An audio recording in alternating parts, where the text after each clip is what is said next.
இன்றைக்கு நம்முடைய வாக்குத்தத்த வசனத்திற்கு நேராய் நாம் கடந்து போகிறோம். எல்லாரும் எடுத்துக்கொள்ளலாம். 18வது சங்கீதத்திலே 29வது வசனத்தை நாம் வாசிக்க போகிறோம். எல்லாரும் நம்முடைய வேதத்தை திறந்து 18வது சங்கீதத்தை எடுத்துக்கொள்ளலாம். 18வது சங்கீதத்திலே 29வது வசனத்தை வாசிக்க போகிறோம். உம்மாலே நான் ஒரு சேனைக்குள் பாய்ந்து போவேன், என் தேவனாலே ஒரு மதிலை தாண்டுவேன். இன்னொரு விசை கூட வாசிக்கலாம். உம்மாலே நான் ஒரு சேனைக்குள் பாய்ந்து போவேன், என் தேவனாலே ஒரு மதிலை தாண்டுவேன். ஆமென். ஆண்டவருடைய பிள்ளைகளே, இந்த இடத்திலே சங்கீதக்காரனாகிய தாவீது மிக அழகாய் ஒரு வசனத்தை சொல்லுகிறார். உம்மாலே நான் ஒரு சேனைக்குள் பாய்வேன், என் தேவனாலே ஒரு மதிலை தாண்டுவேன். ஆமென். இன்றைக்கு ஆண்டவர் கொடுக்கிற ஒரு நல்ல வாக்கு தத்தம், நம்முடைய கர்த்தராலே, நீங்களும் நானும் ஆராதிக்கிற தேவனாலே நமக்கு விரோதமாய் இருக்கிற மதிலை நாம் தாண்டுவோம் என்று கர்த்தர் நமக்கு வாக்கு கொடுக்கிறார். எத்தனை பேர் நீங்கள் விசுவாசிக்கிறீர்கள்? ஆண்டவருடைய பிள்ளைகளே, அநேகருடைய வாழ்க்கையிலே தடையாக மதில் சுவர் போல நின்று கொண்டிருக்கிறது. ஏதோ ஒரு பிரச்சனைகள், அவர்கள் வளர விடாதபடி, அவர்கள் உயர விடாதபடி, ஊழியம் செய்ய விடாதபடி, அவர்களுடைய அனுதின வாழ்க்கையை வாழ விடாதபடி நிறைய தடையான கற்கள் இருக்கிறது. ஆனால் அந்த கற்களை இல்லைனால் அந்த தடைகளை, அந்த மதில் சுவரை நிறைய பேரால் தாண்ட முடியுமா என்கிற ஒரு பயம் இருக்கிறது. மதில் சுவர் ரொம்ப உயரமா இருக்கிறது. ஐயோ, இவ்வளோ பெரிய மதில் சுவரை நான் தாண்டுவேன்? இந்த பிரச்சனையை நான் எப்படி தாண்டுவேன்? இந்த வியாதியை நான் எப்படி தாண்டுவேன்? இந்த பண நெருக்கத்தை நான் எப்படி தாண்டுவேன்? ஒரு மிகப்பெரிய மலையை போல எனக்கு முன்பாக வந்து நிற்கிறதே என்று யாரெல்லாம் நீங்கள் நினைத்திருக்கிறீர்களோ, ஆண்டவராகிய கர்த்தர் இன்றைக்கு உங்களுக்கு வாக்கு கொடுக்கிறார். உங்கள் பலனினால் அல்ல, உங்கள் திறமைகளினாலே அல்ல, உங்களுடைய பணத்தினாலே அல்ல, தேவனாலே உங்களுக்கு விரோதமாக இருக்கிற அந்த மதிலை நீங்கள் தாண்டுவீர்கள் என்று வேதம் சொல்லுகிறது. நீங்கள் ஒருவேளை உங்களுடைய பலத்தினால் அதில் ட்ரை பண்ணி நீங்கள் தோற்று போயிருக்கலாம். எப்படியாவது இந்த தடையை நான் தாண்டிடணும், இந்த மதில் சுவரை நம்ம தாண்டிடணும், இது எனக்கு விரோதமாய் போடப்பட்டிருக்கிறது. முயற்சி எடுத்து பல நாட்கள் முயற்சி எடுத்து நீங்கள் தோற்று போய் இப்பொழுது பயந்து போய் அதற்கு முன்பாய் நின்று கொண்டிருக்கலாம். நான் கண்டிப்பா தாண்ட முடியாது, இந்த பிரச்சனை என்னால் தாண்டி அடுத்த ஆசீர்வாதத்தை பெற்றுக்கொள்ள முடியாது என்று உங்களுக்குள்ளே அதைரியங்கள் வந்திருக்கலாம். ஆனால் உங்களை தைரியப்படுத்துறதற்காக ஆவியானவர் இன்றைக்கு உங்களுடைய கரங்களை பிடித்து சொல்லுகிறார், இல்லை, உனக்கு விரோதமாய் இருக்கிற, உனக்கு முன்பாய் உன்னை பயப்படுத்துகிற அந்த மதில் சுவரை நீ உன்னாலே அல்ல, உன் குடும்பத்தாராலே அல்ல, உங்க அம்மா அப்பாவாலே அல்ல, உன்னுடைய சம்பளத்தாலே அல்ல, என்னாலே தாண்டுவாய் என்று இஸ்ரவேலின் ஜெயபலமான கர்த்தர் இன்றைக்கு இந்த ஜபத்தில் இருக்கிறவருடைய கரத்தை பிடித்து சொல்லுகிறார். என்னாலே நீ அந்த மதிலை தாண்டுவாய் என்று கர்த்தர் சொல்லுகிறார். எத்தனை பேர் ஆமோதிக்கிறீர்கள்? கைகளை அசைத்து ஒரு ஹல்லேலூயா சொல்லலாம். ஜோஷுவாவின் நாட்களிலே வேதம் சொல்லுகிறது, யோர்தான் நதி இருபுறமும் கரை புரண்டு ஓடி மிகப்பெரிய ஒரு வெள்ள பெருக்காய் நின்றது.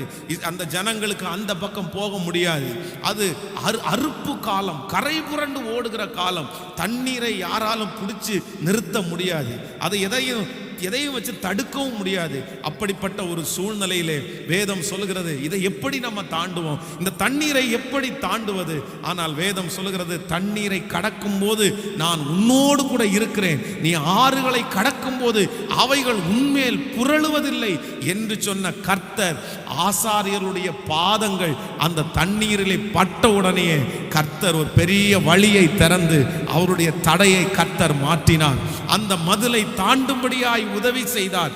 அந்த தேவனாகிய கர்த்தர் தான் இன்று நமக்கு வாக்கு கொடுக்கிறார். நமக்கு விரோதமாய் எவ்வளவு பெரிய மதில் சுவர் இருந்தாலும் ஆண்டவர் அதை தாண்டக்கூடிய பலனை கர்த்தர் தருவார். ஹல்லேலூயா.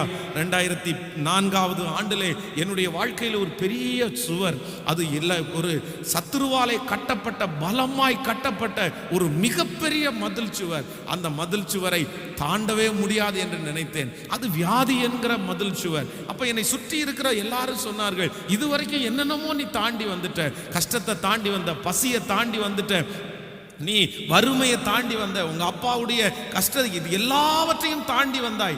ஆனா இப்போ நீ கடந்து போயிருக்கிற, உனக்கு விரோதமா இருக்கிற இந்த மதில் சுவர், இது ரொம்ப மோசமானது. இதை நீ தாண்ட முடியாது. இதை நிறைய பேர் தாண்டல, இதுல நிறைய பேர் ஜெயிக்கல. யாராலையும் தாண்ட முடியாத இந்த வியாதியை நீ எப்படி தாண்ட முடியும் என்று நிறைய பேர் அதைரியப்படுத்தினார்கள்.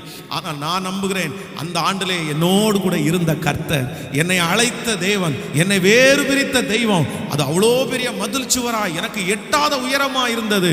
ஆனால் அவர் அவருடைய கரத்தை என் மேல் பிடித்து என்னை கர்த்தர் உற்சாகப்படுத்தி அந்த மதில் சுவரை தாண்டி திரும்பவும் கர்த்தர் மகிமையான ஆசீர்வாதத்தை தந்தது போல நான் நம்புகிறேன். இந்த ஜெபத்திலே கர்த்தருடைய பிள்ளையே, உனக்கு விரோதமாய் இருக்கிற மதில் சுவர் எவ்வளவு பெரிதா இருந்தாலும், எத்தனை பேர் தாண்ட முடியாது என்று சொன்னாலும், தேவாதி கர்த்தர், ராஜாதி ராஜன், நீ ஆராதிக்கிற கர்த்தர் சொல்லுகிறார், இல்லை, உன் கரத்தை பிடித்து நான் தாண்ட பண்ணுவேன் என்று நம்புகிறவர்கள் கரங்களை தட்டி கர்த்தரை மகிமைப்படுத்தலாம். ஹல்லேலூயா. அது எப்பேற்பட்ட மதில் சுவராய் இருந்தாலும் என் கர்த்தர் அதை தாண்டுவதற்கு உதவி செய்கிறவர். கைகளை உயர்த்தி இப்போ சொல்லுவோம், ஆண்டவரே இந்த வார்த்தையை நான் நம்புறேன் ஆண்டவரேன்னு சொல்லுவோம். ஆண்டவரே இந்த வார்த்தையை அப்பா நான் விசுவாசிக்கிறேன், நான் நம்புறேன், என்னை தாண்ட பண்ணுவேன். நான் இந்த கடன் பிரச்சனையை நான் தாண்டுவேன், இந்த வியாதியை நான் தாண்டுவேன், இந்த மன போராட்டத்தை நான் தாண்டுவேன், இந்த நிந்தையை நான் தாண்டுவேன், இந்த அவமானத்தை தாண்டுவேன். இது ஒரு காலம் எனக்கு குறுக்கே நிற்காது. இதை தாண்டி எனக்குரிய ஆசீர்வாதத்தை நான் எடுத்துக்கொள்ளுவேன், எனக்குரிய ஆசீர்வாதத்தை நான் எடுத்துக்கொள்ளுவேன். ஆமேன் சொல்லுங்கள். எப்பொழுதும் ஒன்று நினைத்துக் கொள்ளுங்கள், ஆண்டவருடைய பிள்ளைகளே, ஆண்டவருடைய அழைப்பிற்கு கீழாக, ஊழியத்திற்கு கீழாக நம்ம வரும்போது நமக்கு விரோதமா இந்த மாதிரி கண்டிப்பாக தடையாக மதில் சுவர்கள் இருக்கும். ஒவ்வொரு மதில் சுவர்களையும் நீங்கள் தாண்டும் போது அந்த மதில் சுவர்களை தாண்டின உடனே ஒரு ஆசீர்வாதம் உங்களுக்கு இருக்கும். நீங்க நிறைய பேர் இந்த பிள்ளைங்க இந்த கேம் விளையாடுறத கூட பார்த்துருப்பீங்க. எல்லாருக்கும் பார்த்தீங்கன்னா சில கேம்ல ஒவ்வொரு லெவல் அப்படின்னு இருக்கும். அந்த லெவல் தாண்டும் போது அந்த கேம்ல இருக்கிறவங்களுக்கு பார்த்தீங்கன்னா ஏதாவது அது கொடுக்கறது மாதிரி ஒன்று வச்சிருப்பாங்க பாருங்க. நான் என்ன நம்புறேன் அப்படின்னா, நம்முடைய வாழ்க்கையிலும் அப்படித்தான். வாழ்க்கையிலே நீங்கள் ஒவ்வொரு ஸ்டெப்பும் உயரும் போது, ஒவ்வொரு படியாக எடுத்து வைக்கும் போது, ஒவ்வொரு உயர்வுக்கும் ஒவ்வொரு தடை வரும், ஒவ்வொரு ஆசீர்வாதத்திற்கும் ஒரு தடை வரும். ஆனா ஆண்டவருடைய பிள்ளைகள் மட்டும் அந்த சுவருக்கு முன்பாக நிற்கும் போது நீங்க சோர்ந்து போக கூடாது. ஐயோ நான் தாண்ட முடியாதுன்னு நினைக்க வேண்டாம். அதுக்கு அந்த பக்கம் இருக்கிற ஆசீர்வாதத்தை நம்ம பெற்றுக்கொள்ளணும்னா நம்ம தாண்டி தான் ஆக வேண்டும். ஆனால் அதற்குரிய பலனை ஆண்டவர் என்ன சொல்றார் அப்படின்னா, அதை தாண்டக்கூடிய பலனை நான் உனக்கு தருவேன் என்று கர்த்தர் வாக்கு கொடுக்கிறார். நான் தீர்க்க தரிசனமா நான் சொல்றேன், இந்த ஜெபத்தில் இருக்கிற எத்தனை பேர் என்னால தாண்ட முடியுமான்னு கேள்விக்குறியோட இருக்கிறீங்களோ, இல்லை என்னால தாண்ட முடியாதுன்னு நீங்க பிக்ஸ் பண்ணிட்டீங்களோ, ஒவ்வொருத்தரையும் பார்த்து ஆண்டவர் சொல்றாரு, அது உன்னால முடியாதுப்பா, ஆனால் நான் உன்னோடு கூட இருக்கிறதுனாலே என்னாலே அந்த மதிலை தாண்டுவாய், என்னாலே அந்த மதிலை தாண்டுவாய், என் தேவனாலே நீங்கள் அந்த மதிலை தாண்டுவீர்கள்.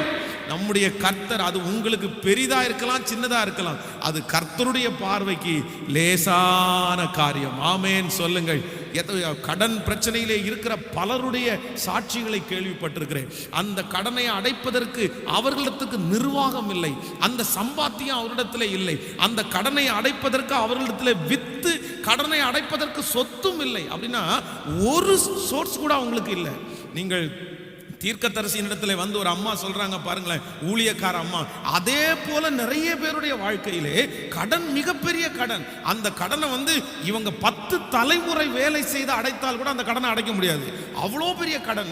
நான் சாகிறது தான் எனக்கு ஒரே ஆன்சர். நான் செத்துறணும், என்னால ஜீவனோட இருக்கிற வரைக்கும் இந்த கடனை அடைக்க முடியாது.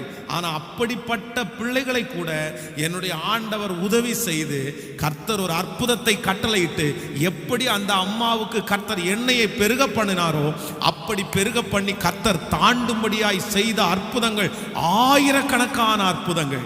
நான் நம்புறேன், இத்தனை 1000 பேருக்கு செய்த கர்த்தர் நமக்கு செய்ய மாட்டாரா? கண்டிப்பா செய்வார்.